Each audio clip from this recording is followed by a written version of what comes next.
लेकिन बदकिस्मती से मुतासिब जज जब बैठे होंगे, जब वो आपको इस निगाह से देखेंगे कि कौन शख्स जो है वो रावलपिंडी के करीबी दोस्तों में से है, कौन एस्टेब्लिशमेंट की आंख का तारा है और कौन मुखालिफ है, और उस एंगल से अगर फैसले होने लगेंगे तो अफसोस की बात है कि फिर निज़ाम इंसाफ से, निज़ाम कानून से लोगों का एतमाद उठ जाया करेगा। जब ये वहाँ यूके से निकलते हैं, वहाँ रियासत का एक नौकर, हाई कमिश्नर वहाँ प्रोटोकॉल दे रहा है और बयानियाँ पढ़ा रहा है। जब वो एयरपोर्ट इस्लामाबाद में पहुँचते हैं, तो वहाँ न सिर्फ वीआईपी प्रोटोकॉल मिलता है, स्टेट गेस्ट का दर्जा दिया जाता है और बायोमेट्रिक वेरिफिकेशन के लिए वहाँ ले जाया जाता है। वेयर एज इमरान खान अदालत के अंदर अपनी बायोमेट्रिक वेरिफिकेशन करा रहा है और वहाँ उनके साथ जो कुछ होता है और जो सलूक होता है वो आपने देखा रेंजर्स वाले किस तरह उठा कर ले गए। क्या जो शेख रशीद साहब चिल्लाकशी करके आए थे, आपको यकीन है अगर चिल्लाकशी करने गए थे तो वो क्यों कह रहे थे कि बड़ा इस दफ़ा बड़ा सख्त चिल्ला था? फिर वो क्यों कह रहे थे कि बड़ा सख्त किस्म के मेरे तो गले पड़ गए, मेरे ट्वीट्स मुझे दिखाया गया, ये देखो जी। जब मैं कहता था नहीं नहीं मैं तो आपका मुखालिफ नहीं हूँ, मुझे कहा जाता था ये दूसरा ट्वीट देख लो, ये तीसरा ट्वीट देख लो। सदाकत अब्बासी साहब अपने घर नहीं जाते, वो मीडिया हाउस पहले पहुंच जाते हैं। 2 दिन बाद उनको घर ले जाया जाता है तो वो ये तो कहते हैं मैं तो फैमिली के साथ था। जब घर में जाते हैं फैमिली वालों के साथ इस तरह मिलते हैं कि जैसे जंग से आज़ाद होकर आए हों। बिस्मिल्लाहिर्रहमानिर्रहीम, अस्सलाम वालेकुम। सियासत डॉट पी की आप देख रहे हैं। जमाल अहमद आपके साथ हूँ। बैरिस्टर शुएब शाहीन साहब मेरे साथ मौजूद हैं, एडवोकेट हैं सुप्रीम कोर्ट पाकिस्तान के। सर अस्सलाम वालेकुम। वालेकुम सलाम। शुएब साहब, पाकिस्तान तहरीक इंसाफ की कोर कमेटी के आप मेंबर भी हैं। आज बड़े इंपॉर्टेंट दिन था, फर्द जुर्म जो है उसके खिलाफ इमरान खान साहब की दरख्वास्त थी इस्लामाबाद हाई कोर्ट में। देखें, इस्लामाबाद हाई कोर्ट में बदकिस्मती से हर हमारा फैसला महफूज हो जाया करता है। पिछले 3 महीने से साइफर की जमानत का केस महफूज, टेरियान वाला केस पिछले 8 महीने से वो फैसला लिखा गया, वेबसाइट पे आ गया, कंप्लीट हो गया, बट कागजों में महफूज। बाकी उसके अलावा जो भी आप फैसला उठाएं वो महफूज। और वो जो तोशा खाना वाला केस था, जो हम आकर के पिटीशन लाते थे उसमें नोटिस हो जाता था और फैसला महफूज, फैसले महफूज। अब वो हमारे साथ तो हो रहा है ये। उसके मद्दे मुकाबला आपने नवाज शरीफ साहब का देख ला, चंद सेकंड्स में वो फैसले भी आ जाते हैं, सुनाए भी जाते हैं, उनको रिलीफ भी मिल जाता है। एक मुजरिम के लिए, इश्तिहारी भगोड़े के लिए कानून और निज़ाम के इंसाफ मुख्तलिफ है, जबकि इमरान खान के लिए जो कि अंडर ट्रायल प्रिजनर है, जिसके खिलाफ किसी किस्म का कोई मुकदमा नहीं है, जिसके खिलाफ सिवाय इस बात के पॉलिटिकल विक्टिमाइजेशन के मुकदमात बनाए गए हैं जो 200 के करीब हैं, कोई ऐसा ठोस केस जो किसी एक केस के बारे में भी बात करेंगे हम उसको आप जवाब दे सकते हैं। लेकिन बदकिस्मती से मुतासिब जज जब बैठे होंगे, जब वो आपको इस निगाह से देखेंगे कि कौन शख्स जो है वो रावलपिंडी के करीबी दोस्तों में से है, कौन एस्टेब्लिशमेंट की आंख का तारा है और कौन मुखालिफ है, और उस एंगल से अगर फैसले होने लगेंगे तो अफसोस की बात है कि फिर निज़ाम इंसाफ से, निज़ाम कानून से लोगों का एतमाद उठ जाया करेगा। आप कह रहे हैं कि नवाज शरीफ साहब के खिलाफ जो सब कुछ जल्दी से हुआ है वो इस वजह से कि वो एस्टेब्लिशमेंट के करीब हो गए हैं। आप खुद बता दें, यही नैब है, यही पुलिस है, जब और यही रियासत है। जब ये वहाँ यूके से निकलते हैं, रियासत के मुजरिम को, एक इश्तिहारी भगोड़े को, मुझे बता दें कि वहाँ रियासत का एक नौकर, हाई कमिश्नर वहाँ प्रोटोकॉल दे रहा है और बयानियाँ पढ़ा रहा है। जब वो एयरपोर्ट इस्लामाबाद में पहुँचते हैं, तो वहाँ ना सिर्फ वीआईपी प्रोटोकॉल मिलता है, स्टेट गेस्ट का दर्जा दिया जाता है और बायोमेट्रिक वेरिफिकेशन के लिए वहाँ ले जाया जाता है। वेयर एज इमरान खान अदालत के अंदर अपनी बायोमेट्रिक वेरिफिकेशन करा रहा है, इसी अलकादर ट्रस्ट केस में और सुप्रीम कोर्ट में, और वहां उनके साथ जो कुछ होता है और जो सलूक होता है वो आपने देखा रेंजर्स वाले किस तरह उठा कर ले गए। जो अपने आप को सरेंडर कर चुका है, हाई कोर्ट के शीशे तोड़े गए, वकीलों को तशद्दुद का निशाना बनाया गया और जो तर्ज अमल आपने देखा वो सब आपके सामने।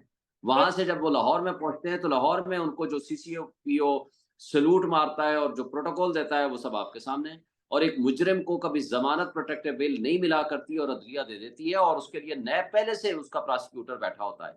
अगर ये तर्ज अमल होगा तो लोगों को एक परसेप्शन तो डेवलप होगी, और वो परसेप्शन ऐसे नहीं है।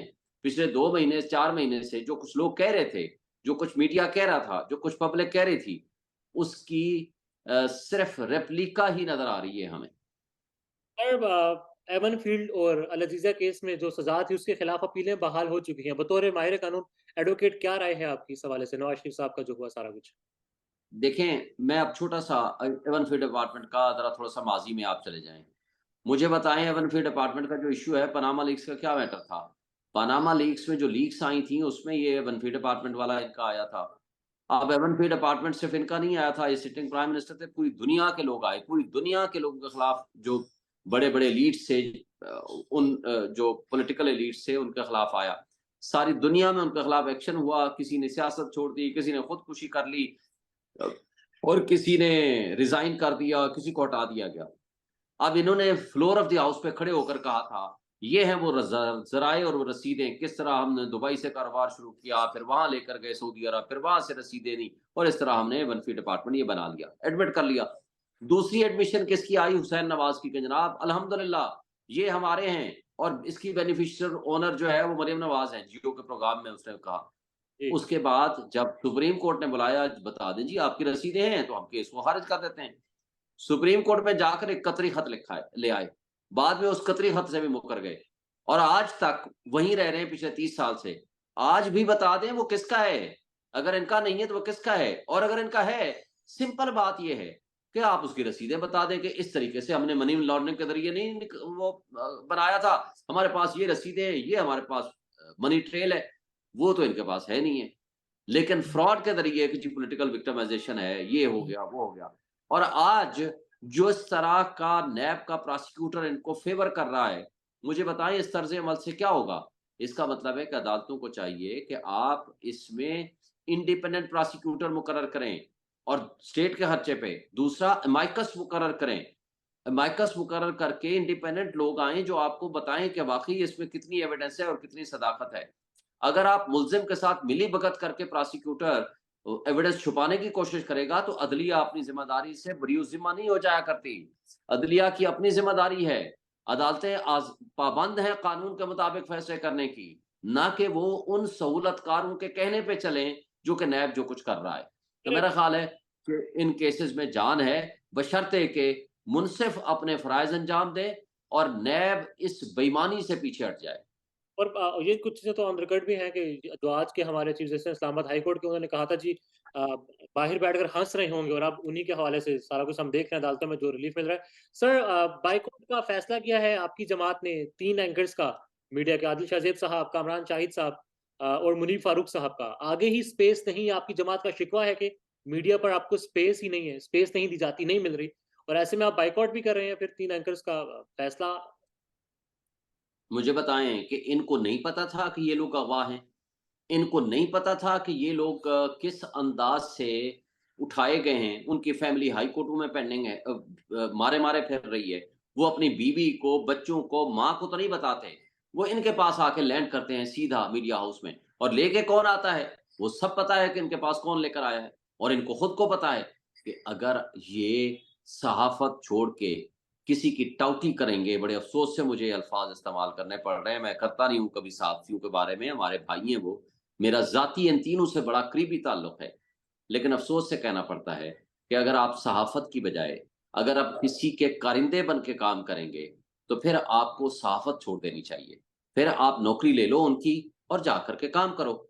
हाँ, ये लोग अपनी आज़ादाना मर्ज़ी से छूट जाएँ, अपने घरों में बैठे हों, आप उनको बुलाएँ, आप उनका इंटरव्यू करें, कोई बात नहीं। लेकिन अगर आप अगवाकारों के नुमाइंदे के तौर पर बैठ के इस तरह का शो करेंगे और अगवाकारी में फैसिलिटेटर का रोल अदा करेंगे, तो मेरा ख़्याल है कि फिर इनको इनका ये मिनिमम एक चीज़ है, जो मेरा ख़्याल है कि पीटीआई ने फैसला किया और दुरुस्त फैसला है। जितने भी लोग थे जिन्होंने इंटरव्यूज़ दिए हैं, बस उन्होंने तो ऑन रिकॉर्ड ये कहा कि जी हमने खुद राब्ता किया था और हम इंटरव्यूज़ देना चाह रहे थे। आपको ये यकीन है कि जो कुछ वो कह रहे हैं वो दुरुस्त है? क्या जो शेख रशीद साहब चिल्ला-कशी करके आए थे, आपको यकीन है? तो फिर उनको रिहाई किस चीज़ से मिली अगर वो चिल्ला-कशी करने गए थे? अगर चिल्ला-कशी करने गए थे, तो वो क्यों कह रहे थे कि बड़ा इस दफ़ा बड़ा सख्त चिल्ला था? फिर वो क्यों कह रहे थे कि बड़ा सख्त किस्म के मेरे तो गले पड़ गए, मेरे ट्वीट्स मुझे दिखाया गया, ये देखो जी। जब मैं कहता था नहीं, नहीं मैं तो आपका मुखालिफ नहीं हूँ, मुझे कहा जाता था ये दूसरा ट्वीट देख लो, ये तीसरा ट्वीट देख लो। तो फिर ये क्या बातें हैं? अच्छा फिर मुझे बताएँ, सदाकत अब्बासी साहब अपने घर नहीं जाते, वो मीडिया हाउस पहले पहुँच जाते हैं। 2 दिन बाद उनको घर ले जाया जाता है, तो वो ये तो कहते हैं मैं तो फैमिली के साथ था। जब घर में जाते हैं, फैमिली वालों के साथ इस तरह मिलते हैं कि जैसे जंग से आज़ाद होकर आए हों। कोई फ़लस्तीन में थे या कश्मीर की जंग आज़ादी में कहीं गए हुए थे, वहाँ से वापस आए। तो क्या लोग बेवकूफ़ हैं? लोगों की आँखें बंद हैं। यानी ना उनके घर वाले फिर पर्चे करा रहे हैं, उनके घर वाले अदालतों में गए हुए हैं, वो हाई कोर्टों में ज़लील और रुस्वा हो रहे हैं और उनको इस तरीके से आप कह रहे हो कि नहीं जी अपने बड़े आज़ादाना मज़े से वो आए हैं और आकर के इंटरव्यू देके चले गए। आपको नहीं पता कि वो इंटरव्यू आज़ादाना नहीं था। जब आपको पता था और आपकी मिलीभगत शामिल है, तो आपका कम से कम इतना कहना कि आपका बायकॉट करें, ये अखलाकी तौर पर कम से कम उनको कौम से माफ़ी माँगे और कहें कि हमसे गलती हुई है। फिर ठीक है, हम फैसला देख लेंगे। सर अभी जिस तरह आपने बात की इंटरव्यूज़ की तो आपकी जमात के जो लोग हैं उनके भी आए और फिर जो आपके इत्तेहादी हैं शेख रशीद साहब उनका भी इंटरव्यू सामने आया। डिस्कस हुआ कोर कमेटी में शेख साहब का इंटरव्यू तो कतरे काफ़ी बेहतर था बल्कि। जो मुझे समझ आया वो शेख साहब तो समझ ही नहीं कि एंकर के साथ इंटरव्यू कर रहे हैं या दे रहे हैं इंटरव्यू दे रहे हैं। देखिए, शेख रशीद एक घाघ आदमी है, ज़ाहिर है 8 दफ़ा मिनिस्टर रहा है, वो पार्लियामेंटेरियन रहा है, वो कितना एक बर्दाश्त कर गए और किस अंदाज़ से अपने आप की जान छुड़ा गए। तो मेरा ख़्याल है उनका एक एक देखें जब्र और ज़ुल्म की एक लिमिट होती है। हाँ, अल्लाह ताला का भी हुक्म है, इज़्तिरार की हालत एक होती है, इज़्तिरार की हालत। इज़्तिरार की हालत में आप हराम भी खा सकते हैं, क्योंकि ज़िंदगी बचाना आपके लिए ज़रूरी है। लेकिन ये कोशिश ये करनी चाहिए कि आप जितना ज़्यादा से ज़्यादा इन चीज़ों से हराम से बचें, उतना बेहतर है। लेकिन जब आपके ऊपर ज़ुल्म व तशद्दुद हो, जब आपका हद से बढ़ जाए, जब आपको फैमिली, बीवी-बच्चों का आपको अ, के हवाले से आपको तकलीफ़ें उठानी पड़ जाएँ, शीरी मज़ारी का केस आप सामने रखें, आप मलिका बुखारी का केस सामने रखें और कई लोग। तो जी। इस तरीके से तो फिर देखें ना रियासत के वो हरकारे, रियासती एहलकार जिनकी ज़िम्मेदारी है कि शहरियों का तहफ़्फ़ुज़ करें, जिनको हम हमारी अवाम अपना पेट काट कर इनको तनख़्वाहें देती है। और आपको पता है कि $18 बिलियन सालाना ये यूएनडीपी की रिपोर्ट है, मुफ़्त मराहत मिलती हैं इन रियासती एहलकारों को। यानी जिसमें सिविल ब्यूरोक्रेसी, मिलिट्री ब्यूरोक्रेसी, जजेस, जर्नैल इनको मुफ्त मराहत, ये तनख्वाहों के अलावा हैं। ये 2019 की रिपोर्ट है, यूएनडीपी की रिपोर्ट है। $18 बिलियन सालाना मुफ्त मराहत मिलती है। तो अगर वो अपने ही शहरियों पर ज़ुल्म व तशद्दुद और बर्बरियत कायम कर लेंगे, तो मुझे बताएँ कि ये अफ़सोस की बात है। राहत उनको मिल रही है और हम लोग मेहनत करके करते हैं और हमारी वेबसाइट पाकिस्तान में बैन की हुई है। बहरहाल आप एडवोकेट बाय प्रोफेशन है बट पाकिस्तान तहरीक-इंसाफ की कोर कमेटी के मेंबर भी हैं। तो 2 सियासी सवाल है बस आपसे। एक तो आज मुलाकात हुई है फजल रहमान साहब से, मौलाना फजल रहमान साहब से, असद कैसर साहब, अली मोहम्मद खान साहब, बैरिस्टर सैफ और जुनैद अकबर की। अ, इस सूरत-ए-हाल में किस तरह से इस मुलाकात को देख रहे हैं आप? देखिए, असद कैसर साहब जो हैं वो पॉलिटिकल कमेटी के हमारे हेड हैं और मैं तर्जमान हूँ कोर कमेटी का मेंबर भी हूँ और तर्जमान भी हूँ पीटीआई का। लेकिन मेरे से इस मौज़ू पे चूँकि बात नहीं हुई, इसलिए मैं कोई ऐसा इस पे कमेंट एट एट प्रेज़ेंट कोई करना मेरा ख़्याल है वो प्रीमेच्योर होगा। ठीक है। सर लास्ट में बस पेशावर हाई कोर्ट का फैसला भी आज आया। जलसे जो हैं वो आपको परमिशन किसी हद तक मिल चुकी है केपी की हद तक। और अब जलसे हो रहे हैं पेशावर में, केपी में, आप ग्राउंड में आ रहे हैं? देखें, ज़रूर आएँगे। 100 से ज़ायद मुकामात पे हमने जलसों की इजाज़त माँगी, पूरे पाकिस्तान में कहीं इजाज़त नहीं मिली। सिर्फ़ हुँ। लाहौर में एक जगह पे इजाज़त मिली थी, कान्हा के एरिया में। हमने वहाँ करने की कोशिश की, आपके सामने जो बंदे आए सबको गिरफ़्तार कर लिया। मोहसिन नकवी ने कहा कि जी जिनका क्रिमिनल रिकॉर्ड होगा उनको हम जलसा नहीं करने देंगे। तो भाई जो उस दिन मुजरिम कर रहा था, एक इश्तिहारी भगोड़ा उसके तो फैसिलिटेटर थे आप। क्रिमिनल रिकॉर्ड किसने बनाना है? बंदे आए, आपने उठा लिए, आपने कहा देखो जी गिरफ्तार हो गए तो क्रिमिनल रिकॉर्ड बन गया। तो अगर ये तर्ज़ अमल होगा तो हमें अफ़सोस की बात है और पेशावर में भी आपने देखा, केपीके में मर्दान और सवात में 2 कॉर्नर मीटिंग्स की और जिन्होंने की बंद कमरे के अंदर, जेली बाउंड्री वॉल के अंदर उनको उठा कर के जेलों में बंद कर दिया। फ़लस्तीन के हक में मुज़ाहरे किए, उनको जेलों में बंद कर दिया गया। यौम हुर्मत कुरान के ऊपर हमने जो मुज़ाहरे किए, उनको जेलों में बंद कर दिया। 14 अगस्त पे मुज़ाहरे जो बाहर निकले पीटीआई के वर्कर्स, उनको जेलों में बंद कर दिया। करक में जलसा करने की कोशिश की, सीधी गोलियाँ मारी गई। अब हम वजह तौर पर समझते हैं कि पेशावर हाई कोर्ट ने फैसला अच्छा किया है। हम उनकी ममनून हैं, लेकिन हम ये समझते हैं कि इंतज़ामिया उनके फैसले पे अमल दरामद करे और इंशाअल्लाह हमारे जलसे शुरू हों। खान साहब की यही हुक्म है कि आप ग्राउंड में निकलना है आपने? जी, खान साहब का यही हुक्म है कि जो मैक्सिमम स्पेस आपको मिल सकती है, आप ज़रूर करें और ग्राउंड में भी निकलें और आप वर्किंग करें और इलेक्शन का माहौल में जाएँ। और टिकट्स के हवाले से वुकला को ज़्यादा टिकट्स दिए जाएँगे आने वाले इलेक्शन में? अगर हिस्सा ले सकती है, हिस्सा लेने की परमिशन ही पीटीआई को तो? देखिए वो तो फैसला करेगी ज़ाहिर है कोर कमेटी और पार्लिमानी कमेटी और फाइनली खान साहब फैसला करेंगे। लेकिन बहरहाल जो वकला हैं वो इस वक़्त बड़ा हरावल दस्ते का रोल अदा कर रहे हैं और जो लोग वाक़ई हिम्मत के साथ डट के खड़े हैं, वो इंशाल्लाह उनको भी अकोमोडेट किया जाएगा। पाकिस्तान में इस वक्त सबसे बड़ा मसला बोलने का है। पाकिस्तान में बोलने नहीं दिया जाता, जुबानें खींच ली जाती हैं, डर है, खौफ है, टेरर है। पाकिस्तान का मीडिया मुकम्मल तौर पर कंट्रोल्ड है, वेल मैनेज्ड है, एक मैसिव सेंसरशिप है। इसी तरह का दबाव पाकिस्तान में सियासत.pk भी फेस कर रहा है, जिसे पाकिस्तान भर में गुज़श्ता कई महीनों से मावरा आइन, मावरा कवानीन मुकम्मल तौर पर बंद कर दिया गया है, मुकम्मल तौर पर बैन कर दिया गया है। सियासत.pk की नशरियात को लिमिटेड करके पाकिस्तान में छोड़ दिया गया है। तमाम तर कानूनी मुआवजे के ऊपर आवाज उठाई गई, दस्तक दी गई, लेकिन हर तरफ से खामोशी है, सन्नाटा है, कहीं पर कोई सुनवाई नहीं है, कोई सुनने को तैयार नहीं है। लेकिन इसका हल क्या है? क्या खामोश हो जाएं? क्या सवाल ना करें? क्या मालूमात आप तक ना पहुंचाएं? क्या इंफॉर्मेशन आप तक ना पहुंचाएं? मालूमात भी पहुंचेगी, इंफॉर्मेशन भी पहुंचेगी, सवालात भी उठेंगे, लेकिन अब आपने रोल प्ले करना है, आपने अपना किरदार अदा करना है। और छोटा सा एक प्रोसीजर है, प्रोसेस है, उसके बाद आप अपना किरदार अदा करें और हमारी मदद करें।